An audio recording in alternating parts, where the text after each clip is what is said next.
Apocalipsis capítulo 14.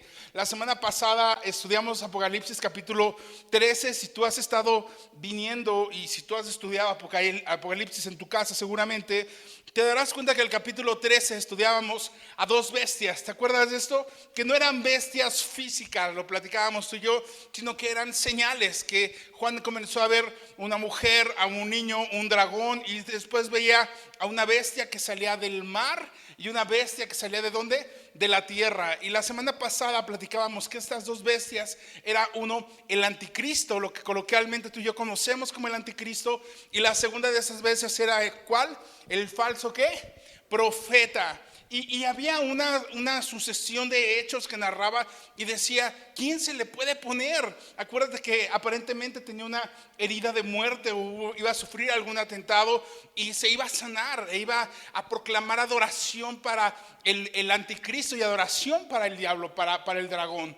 Y en eso estábamos platicando y decíamos que había pueblos que lo veían y por el temor de lo que hacía le reconocían y se le postraban. Y había una frase casi al final del capítulo 13 que decía, ¿quién podrá con este? ¿No? ¿Quién va a poder con él? Muchas veces es hagámosle su aliado o hagámonos su aliado, porque ¿quién va a poder con él? Y pareciera que al final del capítulo 13 el escenario es sumamente trágico, sumamente complicado. Pareciera que verdaderamente el anticristo y el falso profeta van a ser los fuertes, van a ser los victoriosos, van a ser los que tomen control. Pero por eso viene Apocalipsis 14, porque Apocalipsis 14 es de alguna manera la respuesta inmediata a Apocalipsis 13 para Juan. Es lo que Dios está revelándole a Juan, es lo que Dios está mostrándole a Juan en esta visión. Y acuérdate que la visión la está viendo en la tierra, porque él fue llevado a la tierra donde aquel ángel se posó sobre un pie en la tierra y otro pie en el agua y empezó a ver todas estas visiones. Ahora, esto que vamos a ver es una visión de la victoria de Dios. Es decir, lo que vamos a ver en el capítulo 14 es como cuando vas al cine y ves el tráiler de la película, sí, que te dan una probadita de lo que va a pasar, pero no estás viendo todavía toda la película. Y eso es básicamente el capítulo 14. El capítulo 14 es una visión de lo que va a suceder más adelante, pero que nos van a ir explicando a lo largo del capítulo 15 hasta el capítulo 19, que es cuando Jesús vuelve de nueva cuenta a la tierra. Y quiero que comencemos en Apocalipsis capítulo 14. Este Apocalipsis o este capítulo se divide en tres partes principales o tres enfoques principales. Y el primero de ellos es del 1 al 5. Y quiero que leamos Apocalipsis 14 del 1 al 3. Vamos a leer inicialmente. Dice, y después miré y he aquí el Cordero estaba en pie sobre el monte de Sión, y con él 144,000 que tenían el nombre de él y el de su padre escrito en la frente. Y oí una voz del cielo como estruendo de muchas aguas, como sonido de un gran trueno, y la voz que oí era como de arpistas que tocaban sus arpas y cantaban un cántico nuevo delante del trono y delante de los 4 seres vivientes y de los ancianos. Y que dice, y nadie podía aprender el cántico sino aquellos 144,000 que fueron redimidos de entre los de la tierra. Dice el versículo 1 que el Cordero estaba en pie sobre el monte Sión, pero no estaba solo. ¿Con quién estaba él? Con 144,000. ¿Te acuerdas que estos 144,000 tú y yo los vimos en Apocalipsis 7? En Apocalipsis 7, cuando estudiábamos esto, veíamos que eran 12,000 de cada tribu y fueron sellados por el Señor en la frente. Y fueron estos judíos que platicábamos de dónde venían y de cada tribu venían, que fueron los que predicaron y ministraron durante la gran tribulación. Y el hecho de que tuvieran un sello en la frente no nada más era que tenían una identidad de que eran de parte de Dios, sino que a lo largo, como fuimos viendo las trompetas, veíamos que se desataban juicio para todos, menos ¿para quién? Para los que tenían el sello de Dios, o para estos 144,000. Ahora, el estar sobre el monte de Sión con el Cordero muestra, y es un adelanto de lo que todavía no ha sucedido, pero muestra que estos 144,000 salen victoriosos. Esos 144,000 que fueron enviados, que fueron sellados, que fueron enviados a la gran tribulación, salen victoriosos. ¿Y por qué viene esta porción? Porque justo estábamos hablando la semana pasada sobre el anticristo y sobre el falso profeta. Y el anticristo y el falso profeta tienen su dominio. Y acuerda que decíamos que podían tener poder y autoridad dada por el mismo dragón, dada por el diablo, pero era temporal. Dios sabía que solamente iban a poder hacerlo durante ¿cuánto tiempo? 42 meses. Y pareciera que no había esperanza entonces para la iglesia. De inmediato comienza el capítulo 14 y dice: oye, ya cerramos la escena del anticristo, ya cerramos la escena del falso profeta, y ahora la siguiente página te muestra a Cristo parado en el monte Sión con los 144,000. ¿Y eso qué significa? Que los 144,000 cumplieron un propósito. Los 144,000 salieron victoriosos. Y aunque la bestia que leíamos en Apocalipsis 12 y el falso profeta y el anticristo del capítulo 13 hacían maldad y hacían mortandad, ciertamente esos 144,000 no fueron afectados, salieron triunfantes. Por eso están ahora en el capítulo 144 adorando con el Señor. Están adorando con el Cordero. Y Apocalipsis 14 nos va a contestar básicamente dos preguntas en estos primeros 5 versículos. Y la primera pregunta que podemos hacer es: ¿la bestia salió completamente victoriosa sobre el pueblo de Dios o sobre los que se quedaron en el rapto, que se quedaron en la gran tribulación? ¿La bestia de verdad los tronó como amenazaba? ¿La bestia realmente hizo de ellos trizas? ¿No hubo nada más? Y la respuesta la tenemos, y la respuesta es no. Porque cuando leíamos Apocalipsis en los primeros capítulos, no sé si recuerdas, en el capítulo 7 decía que había 144,000 que habían sido sellados y enviados, y posteriormente había ¿qué? Había multitudes de personas de ropas blancas que habían sido rescatados, que habían sido alcanzados durante ese periodo de tribulación.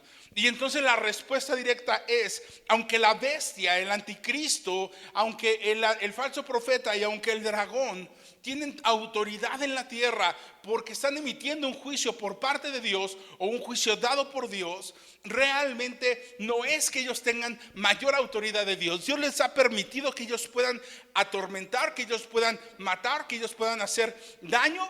Pero hay una parte de la población, hay una parte de la gente que se ha quedado, que volcará su corazón al Señor, que escuchará el mensaje del evangelio, que escuchará el mensaje de salvación. Y sabes, esos son los que aparecen en Apocalipsis 7 con ropas blancas en el cielo adorando al Señor.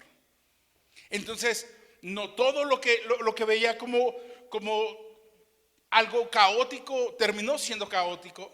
No es que la bestia salió completamente victoriosa sobre aquellos que creyeron en algún momento en el Señor. No, porque estos vuelven. Y la segunda pregunta es: ¿qué le sucede a la bestia y a los seguidores de la bestia? ¿Qué le sucede al anticristo? ¿Qué le sucede al falso profeta? Y el capítulo 14 de Apocalipsis nos lo va a ir contestando poco a poco. Apocalipsis va a ir enseñándonos qué va a pasar con cada uno de ellos. Pero la escena que tú y yo debemos de conservar hoy es que los 144,000 que fueron enviados por el Señor fueron personas que regresaron, que cumplieron un propósito, que fueron guardados, que fueron cubiertos por el Señor y regresaron con un fruto y con una victoria. Amén. Esa es la parte que tú y yo tenemos que comprender. Y vamos a ver qué va a pasar con los que decidieron seguir a la bestia, con los que dijeron no gracias a los 144,000 y decidieron votar u optar por un sistema que estaba corrompido o por un sistema que estaba enseñándoles algunas otras cosas.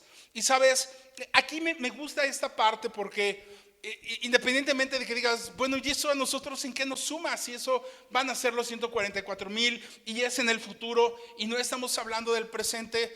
Pero déjame decirte algo bien claro: cuando el Señor promete que va a estar contigo y conmigo, cuando el Señor nos promete su presencia y cuando el Señor nos promete que nos va a acompañar a donde tú y yo vayamos, ¿sí? En obediencia a Él, que Él va a estar con nosotros. El Señor dice: yo me voy, pero les dejo a un consolador, que del griego es parakletos, que es alguien igual a mí, de la misma calidad que yo, de la misma intensidad que yo, es decir, alguien de gran calidad como el Señor. El Señor dice: aquí está el Espíritu Santo, que Él es el consolador, Él va a estar con ustedes.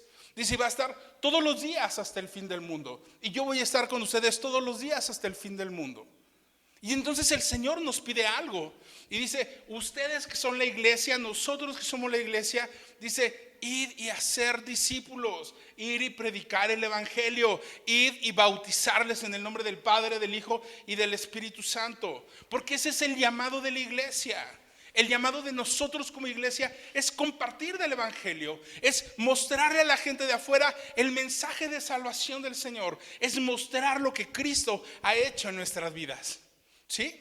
Esa es la esencia del evangelio, porque vamos a ver en este capítulo 14 que ya no hay iglesia para predicar, pero hay 144,000 que el Señor levanta para que compartan. Y vamos a ver también a otro personaje que comparte del evangelio del Señor. Pero como iglesia, tú y yo no podemos perder hoy de vista que nuestro llamado y nuestra esencia es predicar el evangelio de Cristo Jesús. Y efectivamente el amor es importantísimo, el amor de Dios es importantísimo, porque es lo que abre la brecha para que tú y yo podamos entrar por gracia delante del Padre. Pero tú y yo también tenemos que ser conscientes y tener un razonamiento correcto de que también hay un juicio y hay un castigo para el que no quiere y el que no desea seguir. Y no es algo que yo te esté diciendo al aire, sino que en la palabra lo vemos, en Juan lo vemos, en Primera de Juan lo vemos, y también lo vemos en Apocalipsis. Ahora, si hay algo importante para ti y para mí, es que tú y yo tenemos abogado en Cristo Jesús para con el Padre. Y dices una bendición. Ve conmigo a Judas en un solo capítulo, y vamos al versículo 24. Me encanta esta forma de cómo Judas cierra esta breve carta, este breve capítulo.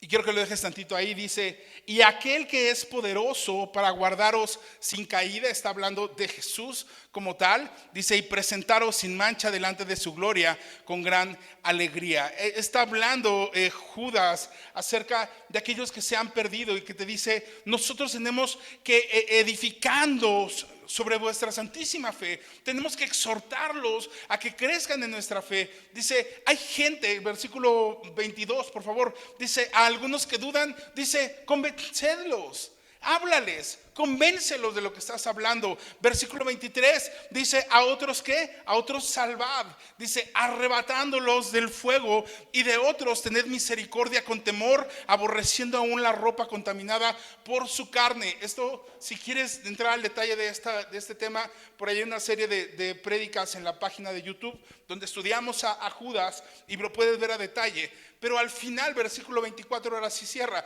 dice, y aquel que es poderoso para guardaros sin caída y presentaros sin mancha delante de su gloria con gran alegría, al único y sabio Dios nuestro Salvador, sea gloria y majestad, imperio y potencia, ahora y por todos los siglos. Amén. Quiero que te enfoques en el versículo 24 de Juan, porque dice Juan lo siguiente, y aquel que es poderoso, ¿para qué es poderoso el Señor? Para todo. Una de las cualidades del Señor es que Él es el todopoderoso. Entonces significa que tiene poder para todo, para lo que quiera tiene poder. Pero dice Judas particularmente, dice, aquel es poderoso para guardaros sin caída. Y entonces la pregunta es, ¿y por qué caemos? ¿Y por qué caemos entonces? ¿O soy el único que ha caído en algo? ¿Soy el único mundano en este lugar de santos que ha caído? Porque creo que todos hemos caído. La palabra dice que no hay un justo que haga el bien y nunca peque. Y si alguno de aquí cree que es capaz de hacerlo, brother, si hubiese sido tú el único, no hubiese necesitado el Señor que viniera a morir en una cruz, porque no hubo nadie de nosotros que pudiese vivir en esa santidad. Y entonces dice la Escritura, y aquel que es poderoso para guardaros sin caída. Pero ¿por qué caemos? ¿Por qué de repente caemos? ¿Por qué de repente vamos tan bien y tenemos un resbalón y fallamos en algo? Porque aunque la palabra nos dice que Él es poderoso para guardaros sin caída, también lo es que tú y yo tomamos nuestras decisiones. Tú y yo tenemos la libertad de tomar nuestras decisiones. Yo lo he dicho en algún momento y lo platicaba, le dije, la gente que comete adulterio, lo único que hace es llevar su carne a donde su corazón ya había estado desde hace mucho tiempo. Cuando tú pecas, no es porque, ay, me caí y terminé cometiendo un pecado. Es porque ya hubo algo que pasó por la mente, incluso anidó en el corazón, y por eso tomamos la decisión de hacer lo incorrecto. Y no puede ser de meses, a lo mejor fueron unos minutos antes, pero tomaste una decisión. Y en ese momento lo único que hice fue estar tomado de la mano del Señor. Le dije, dame chance tantito, esa me la voy a aventar yo solo, a ver cómo sale. Y muchas de las veces eso pasa. Aunque hay una promesa en la Biblia de que Él es poderoso para guardaros sin caída, tú y yo tenemos que mantenernos tomados de su mano para no caer. ¿Me explico? Ahora, dice el mismo versículo, pero también es poderoso para presentarnos sin mancha delante de su gloria con gran alegría. ¿Presentarnos como? ¿Perfectos como somos? No, dice sin mancha. Porque el Señor sabe que tú y yo somos incapaces de mantenernos en santidad un día, 2 días. Y por eso el Señor dice que Él es capaz también de presentarnos sin mancha delante de su gloria con gran alegría. Y sabes, esta porción adquiere sentido cuando tú y yo entendemos que cada que el Padre nos ve a ti y a mí a través de Cristo, no ve nuestra inmundicia, no ve nuestra maldad, no ve nuestro pecado, no ve nuestro pasado, no ve nuestros errores, no ve nuestros malos pensamientos, sino que ve la gloria del Cordero de Dios, que es la que nos cubre. Por eso es importante y por eso es valioso cuando tú y yo entendemos que abogado tenemos para con el Padre, a Cristo Jesús. No tenemos abogado para con el mundo, porque Cristo no necesita justificarte con el mundo.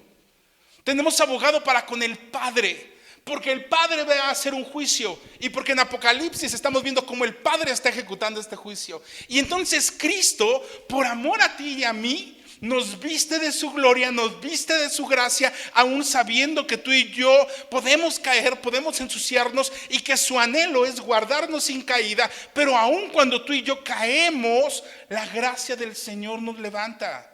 Y la gracia del Señor es la que nos hace aceptos y nos presenta delante del Padre.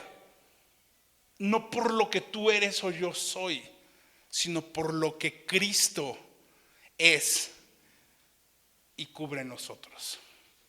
Amén. Esa es la idea del cristianismo. La idea del cristianismo no es que tú seas perfecto y yo sea perfecto. La idea del cristianismo no es que tú nunca falles, nunca peques. Porque voltea a ver a los que están en la congre. Ninguno lo ves pecador. A todos lo ves bien portado, lo ves tranquilo. Pero tu vida cristiana no son las 2 horas que estás en la congregación el domingo. Tu vida cristiana es cómo reacciono ante las decisiones de la vida, ante un jefe que es molesto y que es insoportable, ante un vecino que es bueno o malo, a una vecina, a un amigo, a un compañero del trabajo, a alguien que se me cerró en el carro mientras manejaba. Ahí mide tu cristianismo, porque ahí estás reaccionando en tu vida diaria. Y entonces el cristianismo, ¿qué significa? El cristianismo significa que yo debo de comprender en mi mente, en mi corazón, en mi espíritu y en mi alma que mi vida sin Cristo no tiene un sentido. Y que aún con Cristo voy a seguir cometiendo errores. Y que tengo que trabajar y esforzarme por vivir menos yo de mis decisiones y más de las decisiones de Él. Porque Él ha prometido estar conmigo. Y de acuerdo a lo que leemos en Apocalipsis 14:1, Él nunca deja a quien promete que va a estar con Él. Él selló a 144,000 con una misión y con un propósito. ¿Cuál era? Evangelizar, compartir el evangelio. Y no significa que tengas que andar como testigo de Jehová o que necesites de una gran campaña. Evangelizar es mostrar las buenas nuevas de salvación. Es decir, ¿qué es lo que Cristo ha hecho en tu vida? ¿Qué es lo que Cristo ha hecho en mi vida? Es que, hermano, yo no tengo un testimonio así impactante porque pues, nací en una casa cristiana, crecí con papás cristianos, desde chiquito he ido a la iglesia, nunca me drogué, nunca me inyecté, nunca vi, nunca estuve, no estuve en cosas sexuales ni en cosas de drogas. ¿Qué testimonio impactante le voy a dar a la gente? Amado, no sabes el testimonio tan valioso que tienes de vivir una vida guardándote de los pecados y de lo que el mundo ofrece. De verdad, hay gente aquí que llegamos después de los 20 años. Nos hubiera encantado vivir lo que muchos de ustedes en la escuela dominical vivieron.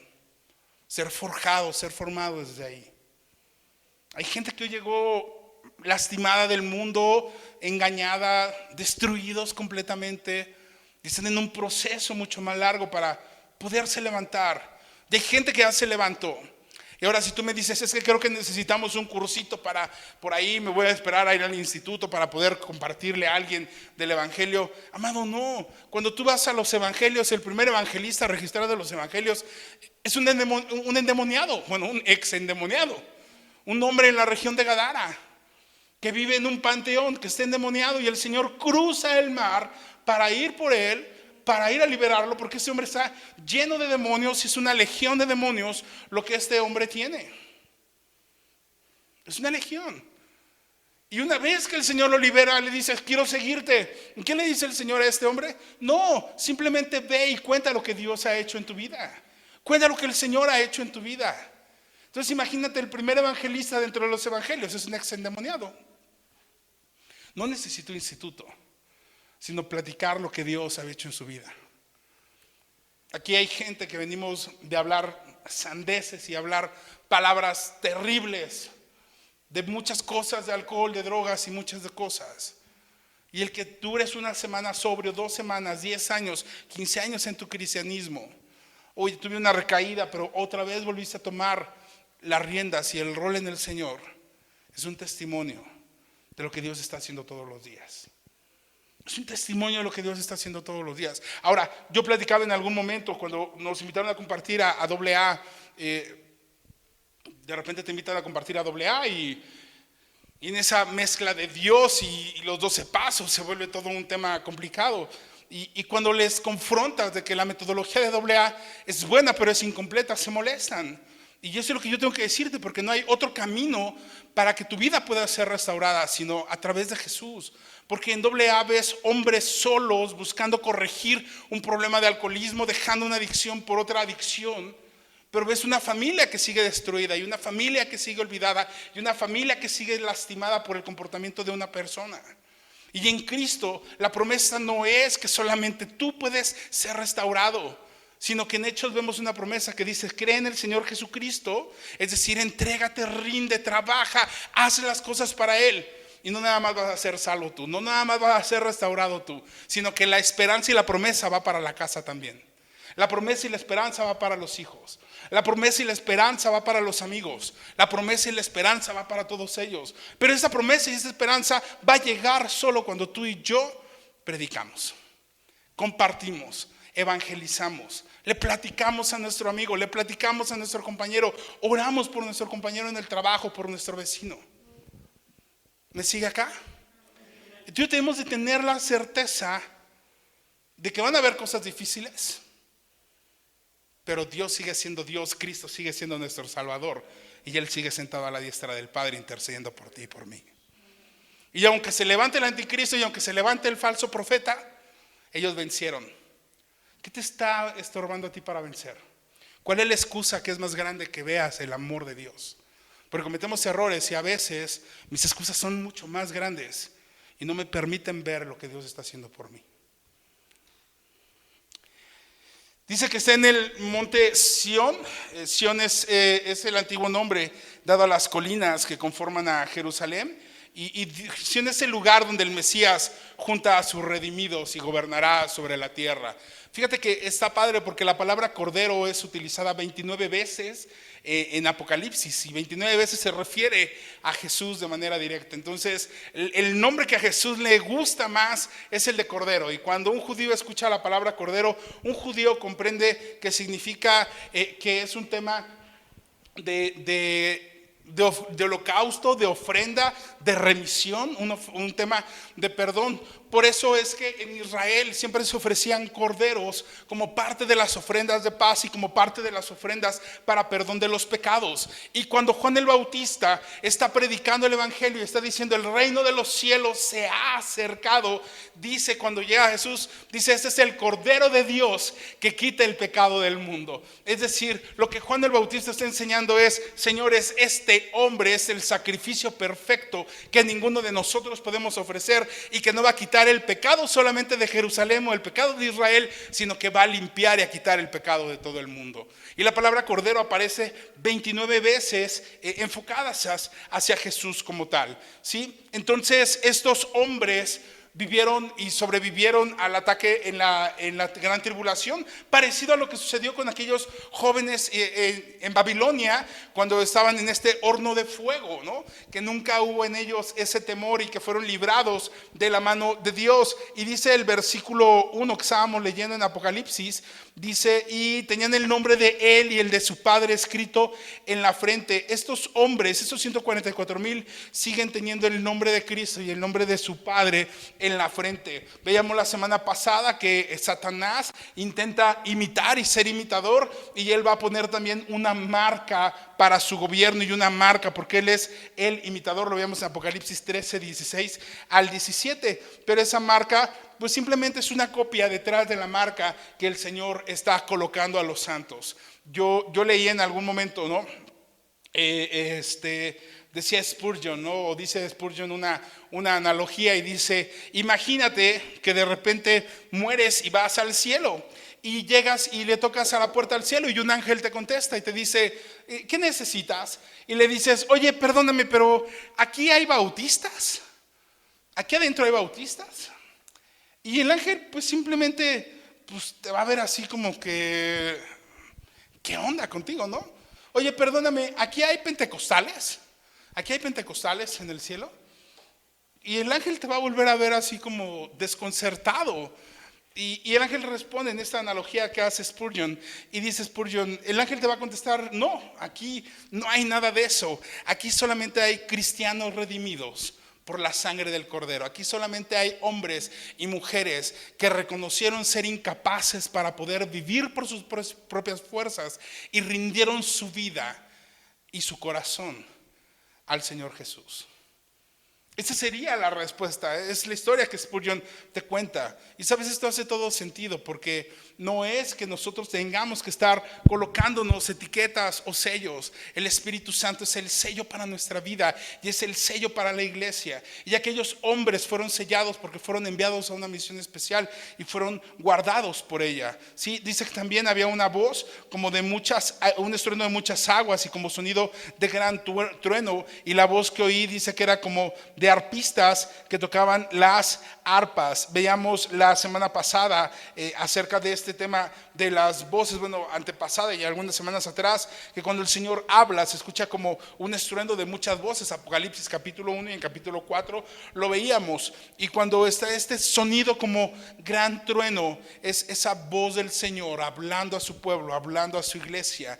Dice, y la voz que oí era como de arpistas que tocaban el arpa. ¿Te acuerdas que en Apocalipsis capítulo 5 veíamos que los ancianos tenían arpas?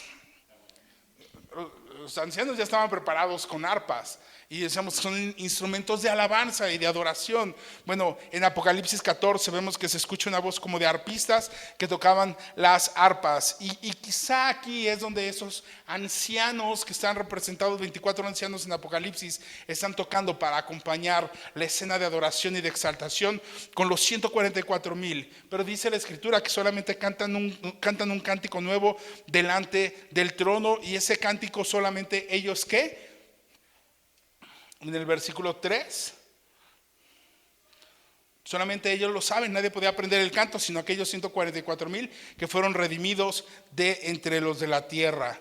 Esa descripción está fabulosa porque los 144,000 que habían sido mandados, después de ver toda la tragedia que hay en la tierra, Juan los vuelve a ver cantando y adorando con el Señor, con una voz de arpas y música de arpas. Versículo 4 y 5, esos son los que no se contaminaron con mujeres. No quiere decir que las mujeres contaminan, hermanos, sino que dice que esos son los que no se contaminaron con mujeres, pues son vírgenes. Estos son los que siguen al Cordero por donde quiera que va. Ellos fueron redimidos de entre los hombres como primicias para Dios y para el Cordero, y en sus bocas no fue hallada mentira, pues son sin mancha delante del trono de Dios. Muchos toman esta frase o este fraseo de que no fueron contaminados por mujeres como haciendo alusión a una virginidad sexual. Sin embargo, cuando estudias y cuando ves todo el tema por ejemplo, en el origen de la palabra de no contaminarse con mujeres, es alguien que no ha sido contaminado moralmente. Es decir, si bien es cierto, hay una referencia de que no están en un matrimonio, que no están casados, pero también es gente que no se ha contaminado moralmente. Porque déjame decirte que el hecho de que estés casado o no estés casado, pues simplemente va a hacer el énfasis a que ni siquiera es el énfasis a que seas virgen o no seas virgen. Hay gente que no está casada y no es virgen. Hay gente que no está casada y no es limpio, son más perversos que nada. Hay gente que está casada y sigue siendo malo. Hay gente que no está casada y sigue siendo moralmente íntegro. Y la referencia va mucho más allá a una connotación sexual o a una connotación de una relación en pareja, sino a una pureza moral y a una pureza de espíritu de la gente que no se ha contaminado. Y no se ha contaminado con mujeres, es la traducción 60. La traducción en la Biblia del Oso es la gente que no ha sido moralmente corrupta, la gente que no tiene en su corazón perversión y la gente que no ha sido o que no ha guardado rencores hacia los demás. Porque además es lo importante, dice que esos son los que siguen al Cordero por donde quiera que va. ¿Sí? Son claramente creyentes de Jesús. Son claramente personas que siguen, que caminan con Él, que no lo ven a distancia, sino que están pegados hacia donde Él está, ¿sí? Y sabes, cada persona salvada durante la tribulación va a ser salvada de la misma manera de la que tú y yo somos salvados el día de hoy. No hay otra vía. Jesucristo es el único camino. Jesucristo es el único medio de salvación. No va a cambiar el camino, va a cambiar la circunstancia que haya. Pero sabes, va a seguir siendo por gracia, va a seguir siendo por medio de una fe personal en Cristo Jesús. Porque no hay otra forma en la que tú y yo podamos ser salvos. Solamente en Cristo podemos ser salvos. Solamente por gracia podemos ser salvos. Solamente en el reconocimiento de los pecados podemos ser salvos. ¿Sí? Y aun cuando el trato de Dios termina aquí en la tierra con el rapto, con la iglesia, ¿sí? Habrá personas que sigan viviendo mal, que sigan necesitando la misericordia de Dios, pero la iglesia ya no va a estar para compartirle y para predicarle del evangelio, ¿sí? Las condiciones van a cambiar, la forma de ser salvos no cambia. La forma de ser salvos no cambia. Y sabes, dice que esos fueron redimidos de entre los hombres como primicias para Dios y para el Cordero. Fueron redimidos de entre los hombres como primicias, como lo primero que se entregó a Dios, ¿sí? Para el Cordero. Y esa primicia de estos 144,000 son los primeros de la gran cosecha de lo que veíamos que iba a haber en Israel y que iba a haber en el mundo, de aquellos hombres que estaban vestidos de blanco. Amén. ¿Me sigue acá? Versículos 6 y 7 dice: y vi volar en medio del cielo a otro ángel que tenía el evangelio eterno para predicarlo a los moradores de la tierra, a toda nación, tribu, lengua y pueblo, y diciendo a gran voz: temed a Dios, dadle gloria, porque la hora de su juicio ha llegado. Adorad a aquel que hizo el cielo y la tierra, el mar y las fuentes de las aguas. ¿Te das cuenta? La iglesia ya no está más. La iglesia ya se fue en el rapto, pero ahora hay una tribulación y hay 144,000 que van a predicar el evangelio, y en eso aparece también un ángel. Aparece un ángel, Dios mandando un mensajero, Dios mandando un ángel con una misión, porque dice que este ángel, ¿qué tenía? Trompetas. No tenía trompetas. Versículo 6, este ángel tenía ¿qué? El evangelio eterno para predicarlo. ¿A quién se lo iba a predicar? A todos los moradores de la tierra. A los moradores de la tierra, a toda tribu, nación, lengua y pueblo. ¿Sí? Esta parte a mí me gusta, y yo no sé si en algún momento tú has escuchado lo siguiente. Yo no sé si has escuchado la frase que dice: Dios no puede venir todavía por su pueblo porque todavía no ha terminado de ser predicado el evangelio. El Señor va a venir por su pueblo hasta que todos hayan escuchado el evangelio del Señor. Y sabes, aunque esta idea es parcialmente correcta, también es parcialmente incorrecta. Porque el Señor ciertamente no va a venir, segunda venida, hasta que todos hayan escuchado su palabra. Pero el rapto, amado mío, no está sujeto a esta condición de que todos hayan escuchado. ¿Recuerdas por qué el Señor ha retrasado su venida? Por amor y misericordia a cada uno de nosotros. Lo estudiábamos semanas atrás. No son hechos temporales. No son situaciones de días o años. El Señor está pronto por venir. En cualquier momento puede venir. Es más, si tú nunca habías venido y hoy es primera vez que vienes, gloria a Dios por ello, porque el día de hoy puedes rendirle tu vida al Señor. Porque posiblemente el día de hoy venga Él. Como puede venir hoy, como puede venir mañana, como podrá venir en 5 años. Pero no hay algo que esté retrasando ese rapto del Señor más que su misericordia y su amor por cada uno de nosotros. Por cada uno de los que no anhela que no se pierdan. Ahora, imagínate, ya fue el rapto en este momento. Ya la iglesia está en el cielo, capítulos 4 y 5. Ya la tierra está viviendo una tribulación. Hay 144,000 predicando. Y además de esos 144,000, hay un ángel que tiene el evangelio eterno para predicarlo a los moradores. ¿Sí? Hay un juicio evidente para la tierra y está advirtiendo de ese juicio para la tierra. Y les está diciendo: señores, la hora de su juicio ha llegado. Adorar a aquel que hizo los cielos y la tierra. Adorar a aquellos que hizo los cielos y la tierra. En el siglo XVII, Adam Clarke por ahí tuvo una visión en la Liga Bíblica Británica, y lo que él escribía era que en el final de los tiempos, cuando las tecnologías avanzaran, cuando la comunicación fuera grande, se iban a utilizar antenas satelitales que se iban a llamar Ángel 1 y Ángel 2, para que estas antenas fueran las que predicaran la palabra y leyeran el evangelio, y entonces cumplir así lo dicho por el Señor en Apocalipsis. Amado, el Señor no necesita de antenas tuyas y mías, de ninguna tecnología, para cumplir la palabra que Él ha puesto en su o cumplir con la letra, cada letra de la palabra que ha dado en la profecía. El Señor puede enviar a un ángel para que el ángel anuncie, para que el ángel predique. Y el ángel está predicando y dice al mundo entero que esto es lo que tienen que hacer. Tienen que dar gloria a Dios y adorarle. Y es adorarle y darle gloria a Dios de manera voluntaria, porque es una invitación. No te está obligando el ángel a que tú tengas que rendirte y hacerlo. ¿Te acuerdas que platicábamos semanas atrás acerca de Filipenses 2, que dice que ante el Señor todo oído le escuchará, todo ojo le verá, y toda lengua confesará que Jesús es el Señor, y toda rodilla se doblará con Él? Y te decíamos dónde era la escena en donde esto sucedía. Bueno, cuando este ángel esté en la gran tribulación, será anunciado el evangelio por todos lados.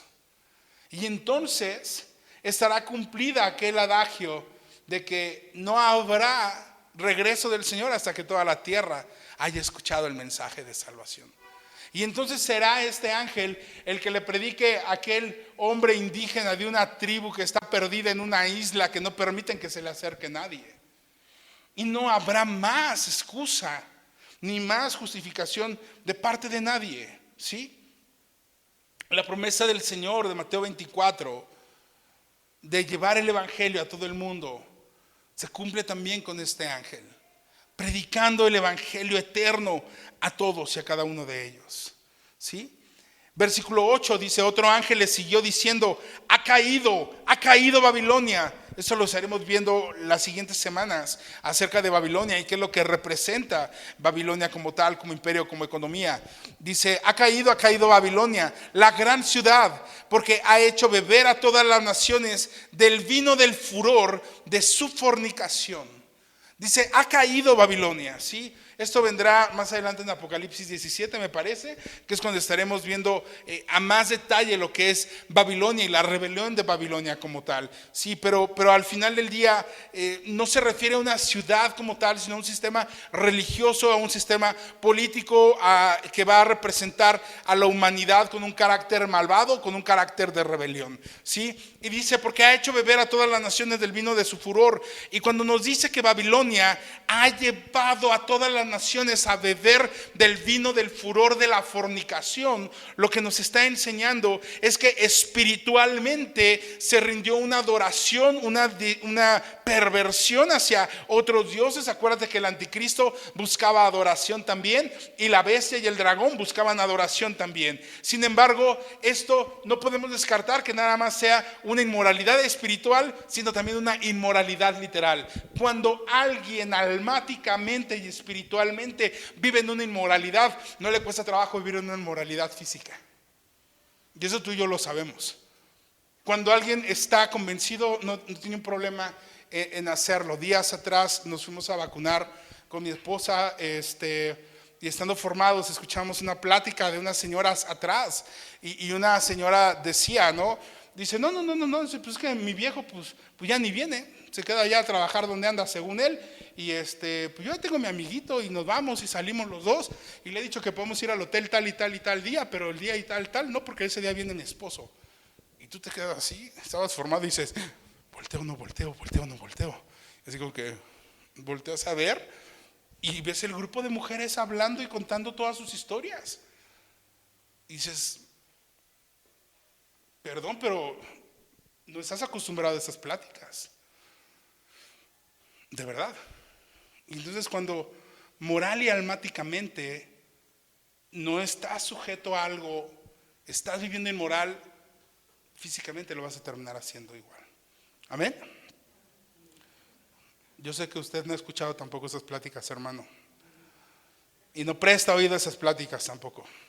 Versículo 9 de Apocalipsis al 11 dice, y el tercer ángel, es decir, había dos ángeles. El primero traía un evangelio que era eterno y lo estaba predicando a todo mundo, y hubo un segundo ángel que era el del versículo 8, que dijo, ha caído la gran ciudad de Babilonia, porque les dio de beber a todos el vino de su fornicación. Y el tercer ángel lo siguió diciendo a gran voz, si alguno adora a la bestia y a su imagen y recibe la marca en su frente o en su mano, esa es la marca que platicábamos la semana pasada del 666, que no necesariamente tendría que ser un 666 ni un tatuaje, y estuvimos viendo todo lo que podría ser y la forma como mundialmente nos están adoctrinando y nos están llevando para tener ciertos protocolos, ciertos requisitos y ciertas condiciones. Y dice, en su frente o en su mano, él también beberá del vino de la ira de Dios, que ha sido vaciado puro en el cáliz de su ira, y será atormentado con fuego y azufre delante de los santos ángeles y del Cordero. Si alguien cree que el infierno no existe, el lago de fuego no existe, sí existe y es real. Versículo 11, y el humo de su tormento sube por los siglos de los siglos, y no tiene reposo de día ni de noche los que adoran a la bestia y a su imagen, ni nadie que reciba la marca de su nombre. Bueno, el tercer ángel les dijo, señores, la advertencia o el nuevo comunicado o el nuevo memorándum es, si alguno adora a la bestia, si alguno adora su imagen, si alguno recibe la marca en su frente o en su mano, él también beberá el vino de la ira de Dios. Es decir, no nada más va a haber un castigo para la bestia, no nada más va a haber un castigo para el anticristo, para el falso profeta, para el dragón que es el diablo, no nada más va a haber un castigo para lo que es Babilonia, sino si tú y yo entramos en este tema de adoración, si tú y yo rendimos, si tú y yo negamos nuestra fe en Cristo Jesús, dice que hay un cóctel especial vaciado por Dios, puro de ira en su cáliz, por el pecado que tú y yo tenemos, por la maldad que tú y yo cometemos. En la época de los romanos, cuando los romanos empezaban a conquistar a las ciudades y llegaban a las ciudades, hacía que la gente que estaba creyendo en sus dioses paganos y politeístas, y llegaban los romanos, los sometían los romanos y les hacían que juraran, salve César, o César es el Señor, y entonces reconocían a César como Señor para no matarlo. Los mártires de la iglesia, de los que platicábamos al principio de esta serie, fue gente que murió porque le decían, tú tienes que reconocer que César es el Señor y que Jesús no es el Señor, que César es el Todopoderoso y que Jesús no es el Todopoderoso. Y los mártires de la historia que tú y yo podemos leer fueron hombres y mujeres que se plantaron en su fe y jamás dijeron: César es el Señor, César es el Todopoderoso, sino que ellos, firmes en su fe, dijeron: Jesucristo es el Señor y Jesucristo es el Todopoderoso, amado, y eso les costó la vida. Qué privilegio tenemos tú y yo el día de hoy de podernos congregar en un lugar donde no somos amenazados, donde tu vida no corre riesgo, donde no sabes si vas a la iglesia y no sabes si vas a regresar a tu casa. Vivimos en un país aunque hay persecuciones de muchos tipos y hay otro tipo de delitos y otro tipo de maldad. El que tú puedas asistir, traer tu Biblia en tu mano, leer la Biblia, reunirte a estudiar la Biblia, no te genera una persecución, no te genera una muerte. El poder orar por el Señor, el poder orar al Señor por tus amigos, por tu familia, por la congregación, no te genera una amenaza, como sucede en muchos otros lugares. En China, con decretos para prohibir la transmisión de predicaciones en canales o en redes sociales, persecución a iglesias para que dejen de transmitir. ¿Sabes el impacto que miles de iglesias cristianas generan con compartir el evangelio semana a semana? En este mismo momento que tú y yo estamos estudiando la palabra, hay millones de iglesias a nivel mundial compartiendo el evangelio, llevando el evangelio y proyectando el evangelio a muchas otras personas. Y eso es una bendición. La gente que es cristiana, que hoy se reúne o se quiere reunir en países como Ucrania o en países como Rusia, que tienen conflictos armados, hoy no lo pueden hacer porque son amenazados, porque atentan y temen por su vida. Amado, ¿y qué privilegio tenemos tú y yo de podernos reunir sin ser amenazados? El privilegio de poder compartir el evangelio sin ser amenazados. Que tú puedas decir con libertad: Jesucristo es el Señor, Jesucristo es mi Señor, Jesucristo es mi Salvador. E independientemente de tu posición política, tú puedas seguir diciendo que Jesucristo es tu Señor. Hoy no tienes una persecución por tu fe. Aún no la tenemos, esperemos no tenerla, pero la Biblia dice que va a haber persecuciones. Y a ti y a mí no nos debería de asustar cuando eso suceda, porque simplemente lo que estamos viendo es que se están agudizando las señales del fin. No va a haber un gobierno que traiga paz, que sea benéfico en nuestro tiempo. Cuando empiecen a surgir conflictos y el conflicto vaya en incremento, el Señor va a venir por su iglesia. Y entonces vendrá un gobierno que traiga paz y habrá una falsa paz y será el inicio de la tribulación. Y lo estuvimos viendo semanas atrás. Ahora, ¿qué significa eso de beber el vino de la ira de Dios? Todo lo que hemos visto en Apocalipsis son juicios. Ha sido muerte, ha sido castigo. ¿Y ha sido castigo por quién? ¿Cómo Dios? ¿Cómo la ira de Dios? ¿Que no Dios era amor? ¿Trajeron otro Dios? ¿Me están engañando porque hay ira de Dios? Amado, la palabra desde el inicio nos ha hablado del amor de Dios y nos ha hablado de la ira de Dios. Y tú y yo hoy vivimos en un tiempo de gracia en el amor de Dios, en el amor de Cristo. Y por la gracia y el amor es que tú y yo tenemos acceso al Padre y tú y yo podemos confesar nuestros pecados. Y si nuestros pecados fueran rojos como la grana, quedarían ¿qué? Blancos como la nieve y pudiéramos acercarnos al Padre como a cara descubierta al Rey. ¿Me explico acá? ¿Tú recuerdas cuando el Señor está en el Getsemaní, a punto de ser entregado por uno de sus discípulos? Y el Señor le dice: Padre, si es posible que pase de mí esta ¿qué? Esta tragedia. ¿Así le dice o qué le dice? Si es posible que pase de mí ¿qué? Esta copa.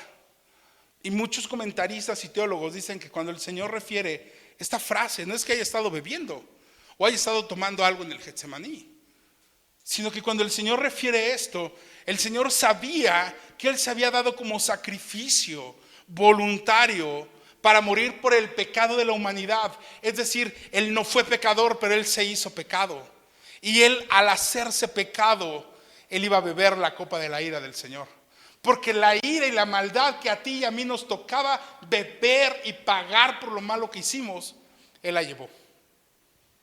Por eso el grito desgarrador del Señor cuando está crucificado y le dice: Elí, Elí, lama sabactani. Dios mío, ¿por qué me has abandonado? Porque entonces, aun cuando es el Hijo de Dios, Él se hizo pecado por todos nosotros, y la gloria de Dios es santa, la gloria de Dios no tiene mancha. Y por eso es que esa presencia que es del Padre, el Hijo la siente rechazada y sabe que está abandonada de la presencia por llevar el pecado de todos nosotros. Por eso dice: si es posible que pase de mí esta copa, que pase; si no, que se haga tu voluntad. Y el Hijo sujetándose a la voluntad del Padre. Ahora, no es como cuando vas a entrar a un centro comercial aquí, que de repente vas caminando distraído y sientes que te bañan con algo y ya te están sanitizando, ¿no? No va a ser así la marca de la bestia, no va a ser así la adoración al anticristo, como que, ay, es que iba caminando y sin querer me satanizaron, ¿no? No, o sea, no es que vaya a pasar eso, es que tiene que ser algo voluntario, y va a ser algo voluntario, ya sea por presiones o por muchas otras cosas, o por una decisión personal de la gente, que llegue a tener esa marca y rinda esa adoración. Ahora lo que el Señor está diciendo es: todo lo que lo hagan, ¿qué creen? Van a tener un problema. Hay un grupo que está en los cielos con los 144,000 porque aceptaron y conocieron y recibieron al Señor como su Salvador, y por eso están allá. Pero hay una parte que no lo va a reconocer. Hay una parte que va a seguir negando. Hay una parte que seguirá rechazándolo. Y para ellos está preparada para que beban una copa de la ira de Dios, el cual ha sido vaciado en el cáliz de su ira, y serán atormentados con fuego y azufre delante de los ángeles, santos ángeles, y del Cordero. ¿Sí?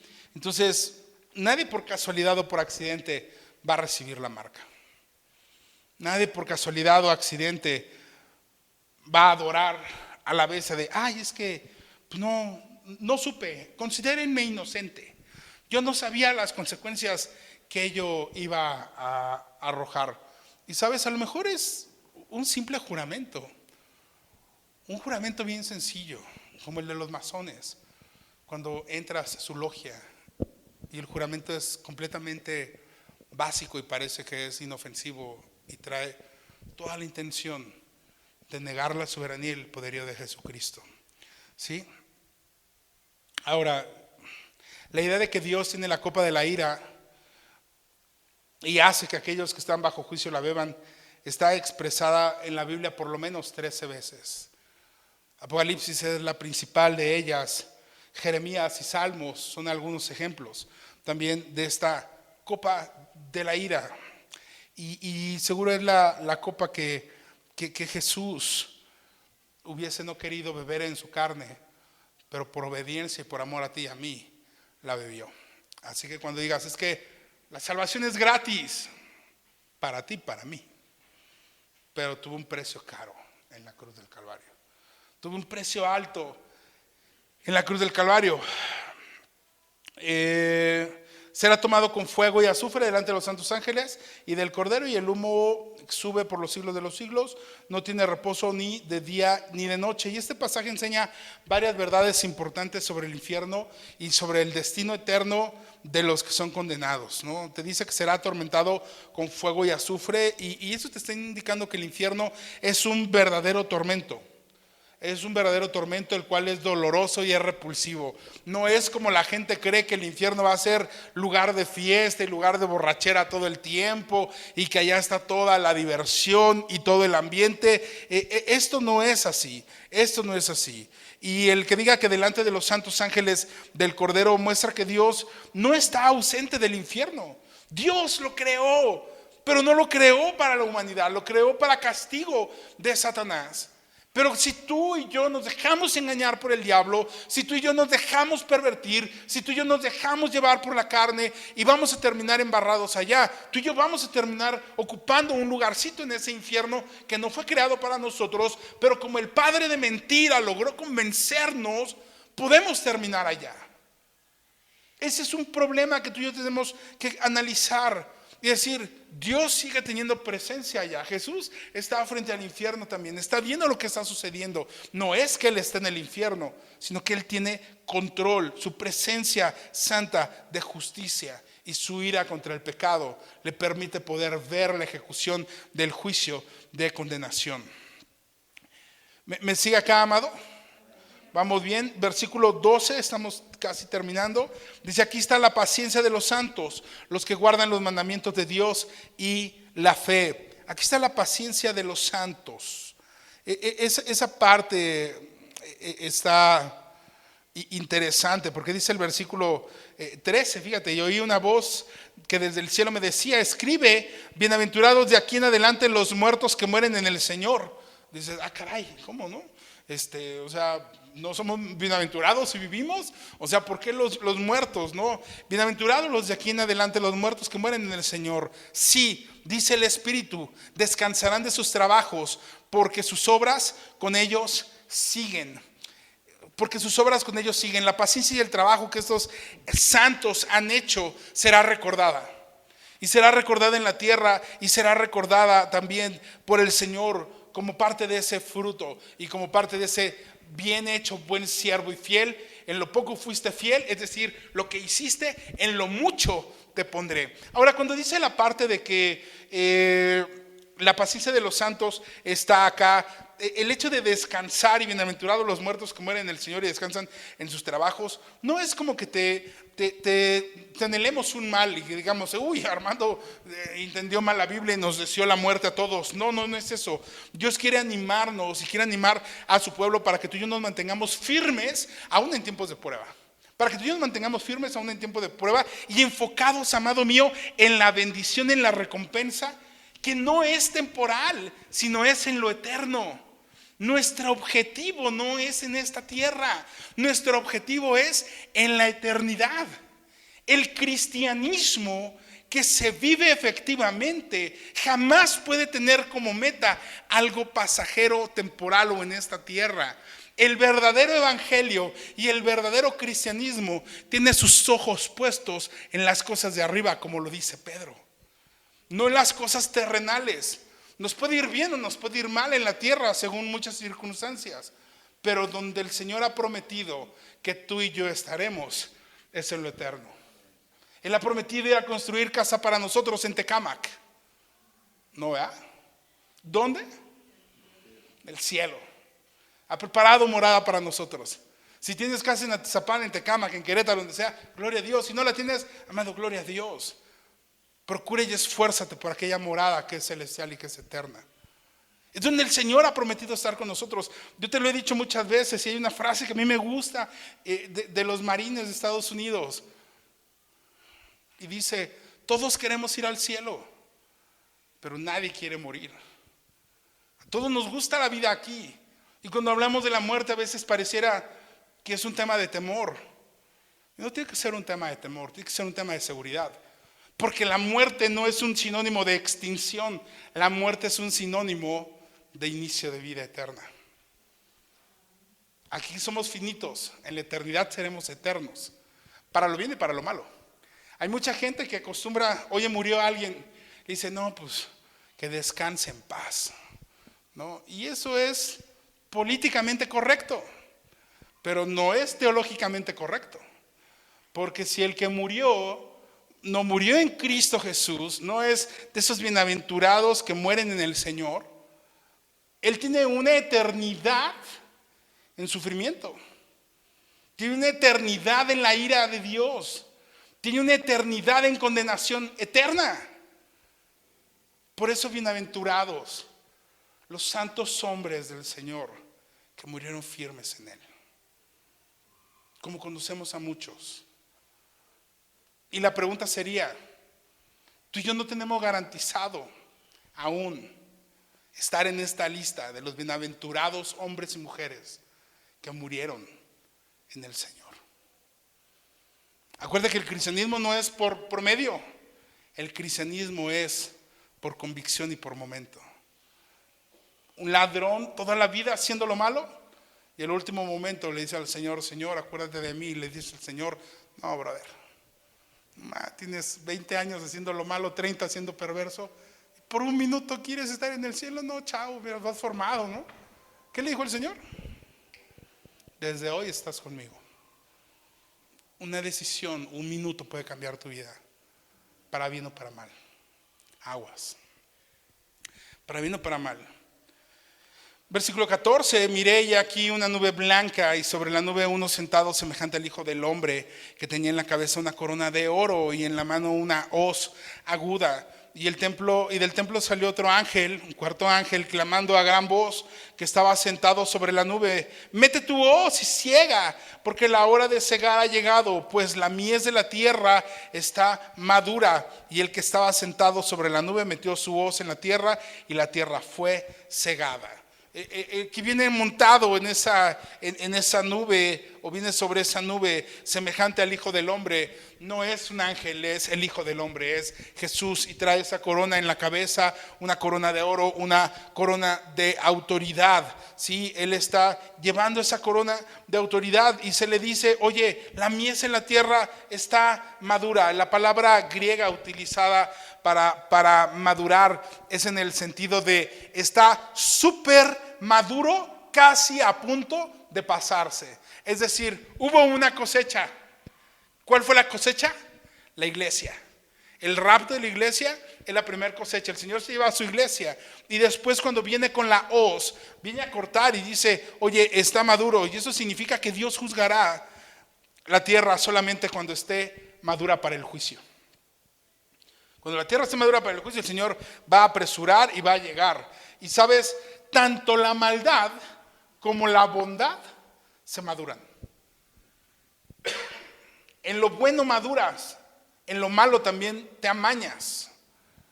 Y puedes ir de peor en peor en peor en lo malo, y puedes ir de mejor en mejor en mejor cuando estás haciendo las cosas para el Señor. Para unos la cosecha será de aflicción y de miseria. El trigo y la cizaña crecen juntos, pero cuando se cortan, la cizaña es echada a donde está el fuego. Por eso es que esa cosecha va a ser de miseria y de aflicción. Pero para otros la cosecha va a ser de paz y de esperanza, porque va a ser tomado el trigo para el Señor. Versículo 17 al 20 y terminamos. Y salió otro ángel del templo que está en el cielo, teniendo también una hoz aguda. Y salió del altar otro ángel que tenía en su poder el fuego, y llamó a gran voz al que tenía la hoz aguda, diciendo: mete tu hoz aguda y vendimia los racimos. Esto de vendimia es corta, es taja, es quítalos. Y vendimia los racimos de la tierra, porque sus uvas están maduras. Y el ángel arrojó su hoz en la tierra y vendimió la viña de la tierra y echó las uvas en el gran lagar de la ira de Dios. Un lagar es como una especie de fuente de madera, de piedra, perdóname, en donde se colocaban las uvas y se pisoteaban, y tenía ductos porque salía de ahí el jugo de la uva. Entonces, si tú hoy la haces de cohete porque comes tacos y la señora de los tacos no se lavó las manos, imagínate lo que era beber vino en esa época, ¿no? Entonces se quitaban sus chanclitas, se medio enjuagaban sus piecitos y a pisar las uvas para hacer jugo para todos y vino para todos. Y ese era el lagar, el lugar donde se pisaba la uva de la ira de Dios. En Gedeón utiliza el lagar para esconder, para limpiar y para separar el trigo, pero generalmente el lagar es donde se hacía el vino. Y fue pisado el lagar fuera de la ciudad, está hablando fuera de Jerusalén como tal, y del lagar, escucha lo que dice: salió sangre hasta los frenos de los caballos por 1600 estadios. Esas son 200 millas o más o menos 320 kilómetros. Sangre fue la que salió, no salió vino, salió sangre. Entonces no eran uvas las que se estaban pisando en la ira de Dios. Todo lo que se cortó no fueron uvas, porque salió sangre. A la uva no le sale sangre. Desentendido. Pero fue tanta la sangre que, hablando de 200 estadios o del tema de los estadios, que son 1600 estadios, son más o menos 200 millas o 320 kilómetros, que es más o menos el tamaño de lo que describe a Jerusalén. Es decir, la ciudad se iba a llenar de sangre. Ahora, un caballo, ¿tú sabes lo que es un freno de un caballo? Normalmente el freno de los caballos es un fierro que va aquí hacia el hocico y jala por acá. Y cuando el jinete quiere frenar, ¿no? Al caballo, ¿no? Así como que parte. El freno del caballo, o sea, depende del caballo, ¿no? Pero pues el caballo está acá, no de aquí, es un pony, de acá abajo hasta acá, normalmente, y si esta es la cabeza del caballo, del suelo aquí, el hocico del caballo está por acá y el freno más o menos va aquí. ¿Qué te gusta? ¿Que sea 1.5 metros? Por lo menos. Y hay caballos más altos, ¿no? Entonces, esa es la figura que describe de lo que salió de sangre, de lo que salió en el lagar. Ahora, cuando le dice mete tu hoz aguda, porque las uvas ya están maduras,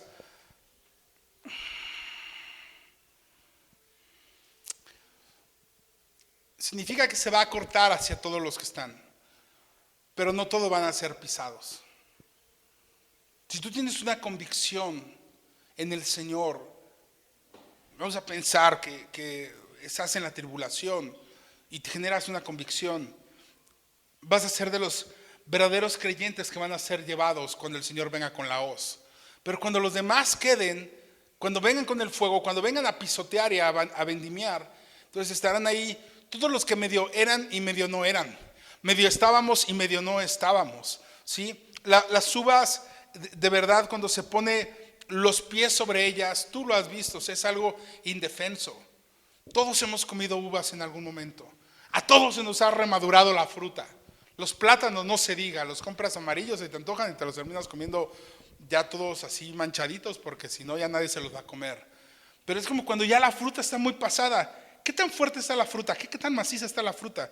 La agarras y casi se te desbarata donde la tomas. Ahora imagínate la uva súper pasada. ¿Tú crees que esa uva va a poner algo de resistencia si pones tu pie sobre ella? A lo mejor cuando está verde va a tronar un poquito, pero cuando está madura, cuando está pasada, ¿qué resistencia va a poner? Esa es la resistencia que la gente que adoró a la bestia, al anticristo, al falso profeta y al dragón va a oponer al Señor. No son nada ante el juicio de Dios y el castigo del Señor, ¿sí? Ahora, la sangre sube, es una ilustración de la matanza que está por describirse más adelante en Apocalipsis 16 y Apocalipsis 19, una batalla que estaremos viendo que se llama el Armagedón. Y es esa pelea y esa mortandad que en algún momento cuando Napoleón Bonaparte fue a este terreno y se paró en este terreno, Napoleón Bonaparte dijo: en este lugar presiento que se va a dar una de las más grandes peleas y de las más grandes batallas que va a liberar la humanidad. Y fueron palabras de un estratega militar fuertísimo, de alguien que era terrible en la pelea, y fue la expresión que hizo acerca de este lugar que se identificaría como el lugar donde se llevaría a cabo el Armagedón, o se llevará a cabo el Armagedón. Pero ese de que lagar salió sangre hasta los frenos de los caballos por 1600 estadios, simplemente es una ilustración de lo que veremos más adelante en el Armagedón. No concebimos hoy que sea una traducción literal de un río de sangre a través de toda la tierra prometida. Sería un río casi incomprensible, que tampoco es ajeno al Señor, que tampoco es imposible al Señor, pero lo que refiere es que será el lugar de la matanza, el lugar de la guerra, el lugar donde Daniel 11 explica que cuando esta figura del anticristo vaya a hacer paz y a traer alguna especie de acuerdo con alguna de las naciones del norte se levantarán y harán guerra contra él, y cuando él venga de regreso, en ese lugar será el lugar de batalla. Y eso lo puedes leer en Daniel 11 en tu casa para que vayas preparando el contexto del Armagedón, pero al final del día es una descripción poderosa y muestra de lo fuerte y completo que es el juicio de Dios para quien decida quedarse y quien decida no estar en él. Amén. Entonces, la visión que tuvimos hoy de Apocalipsis y lo que el Señor nos enseña en Apocalipsis 14 como tal, simplemente es una visión para decirle a Juan: tranquilo, que el anticristo y el falso profeta no se salen con la suya como aterrorizaron. Causarán temor, causarán terror, sí, pero ¿qué crees? Todo está bajo control. Todo está bajo control. Y eso es algo fabuloso del Señor, que todo lo tiene bajo control, que de todo tiene control Él. Que aun cuando tiene poder Satanás para engañar, y aun cuando al falso profeta y al anticristo se les da poder para hacer las cosas, ¿qué crees? Ellos siguen trabajando y haciendo lo que hacen bajo la permisividad del Señor, bajo la autoridad del Señor. no hay alguien de ellos que pueda hacer algo por su propia voluntad. No hay alguien de ellos que pueda hacer eso. Amén. ¿Está acá, amado? Si hoy yo tuviera que decirte algo de todo lo que vimos y todo lo que hablamos, es que no busques ser perfecto, porque solo te vas a frustrar. Busca ser honesto, no encubrir lo que haces. Si estás haciendo lo malo, deja que Dios sea el que lo confronte, lo corrija. Si estás hablando lo incorrecto para taparte, deja que Dios lo corrija, deja que Dios lo sane, deja que Dios lo transforme. El cristianismo no habla de perfección, el cristianismo habla de esperanza en Cristo, habla de vida eterna en Cristo, habla de rendición en Cristo, habla de hacer a Cristo mi Señor, mi centro, mi preeminencia. Bienaventurados los que mueren en el Señor.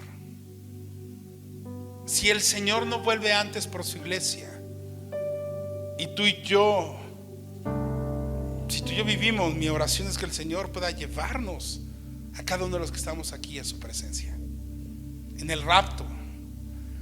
Pero si tú y yo morimos, y el rapto será en muchos otros años, y el Señor vendrá en otro tiempo, mi esperanza es que tú y yo hayamos muerto en el Señor,